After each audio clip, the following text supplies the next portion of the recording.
تو یه زن هیله‌گری که زندگی رو واسم جهنم کرده. و تو یه مرد خائن هستی که با وجود داشتن زن به زنای دیگه توجه نشون میدی. خفه شو.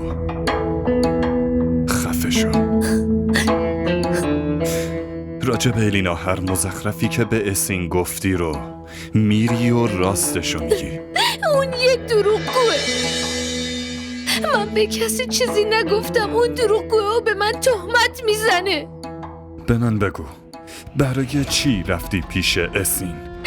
من جایی نرفتم شهزاد. پس اون از کجا اینا رو میدونه؟ من چه بدونم؟ نمیدونم چرا برای همه چی منو مقصر میدونین. آره، همه جا تو فساد میکنی، تهمت به دیگران میزنی، همه جا راجع به الینا حرف میزنی، میگی من نمیفهمم.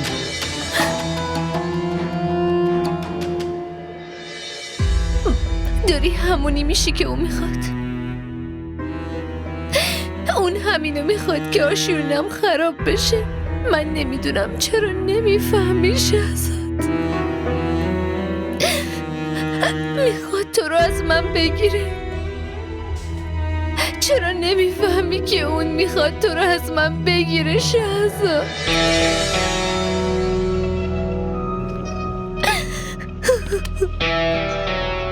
من از این افکار مزخرفت متعجبم. به اون دختر پاک و صادق داری تهمت میزنی. حنا، از خدا بترس. شما از خدا بترسین. دیوونم کردین. دم به دقیقه هر کدومتون منو میبینین به هم تهمت میزنین و به هم شک میکنین. من همیشه از این میترسیدم که نکنه کسی بیاد و شهزادو ازم دور کنه.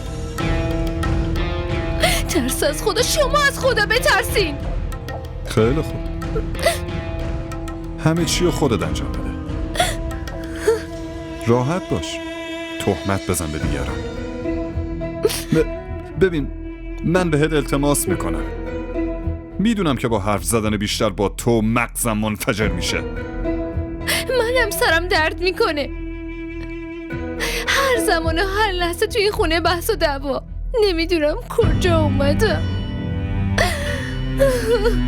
کجای این نیاز به جیغ زدن داره؟ آرومم میشه حرف زد. این که سرتم درد میکنه دلیلش خودتی. همش تقصیر منه. من از سنگ ساخته شدم. من اذیت نمیشم. هر ثانیه هر کی میرسه هر چی میخواد به من میگه. حنا، بهتره که رفتارتو عوض کنی. دیگه کافیه شهزاد. اگه اینقدر از من متنفری پس من خونه مامانم میرم. هر وقت که خیال الینا از سرت بیرون شد اون وقت برمیگردم.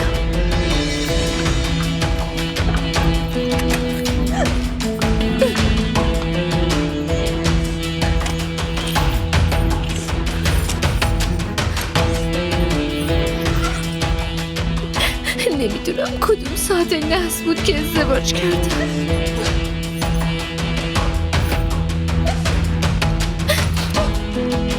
حالا تو هم منو درک نمی کنی. هیچ کی درکم نمی کنه.